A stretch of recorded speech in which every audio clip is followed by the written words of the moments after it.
అందరికీ నమస్కారం అండి. ఈరోజు లివర్ ఫ్రై చేసుకున్నాము. కొద్దిగా ఆవాలు, కరివేపాకు, కొద్దిగా ఎర్రగడ్డలు వేసుకున్నాను అండి. ఎర్రగడ్డలు అన్నీ వేగిన తర్వాత టమాటాలు వేసుకున్నామండి. టమాటాలు వేసుకున్న తర్వాత అల్లం వెల్లుల్లిపాయ పేస్ట్ వేసుకున్నాము. పచ్చిమిరపకాయలు ఒక 4 వేసానండి. ఇప్పుడు లివరు ఒక 1/2 kg ఉందండి.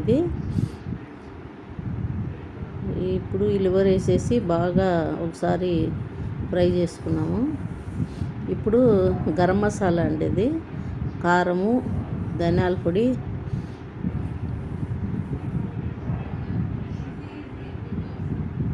ఉప్పు వేసుకున్నాము.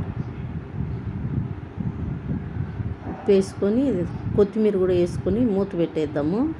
ఇది ఉడికిపోయిందండి. ఇప్పుడు అట్లా బాగా ఉడికిపోవాలండి. ఉడికిపోయిన తర్వాత స్టవ్ ఆఫ్ చేసుకొని మూత పెట్టుకుంటే సరిపోతుంది.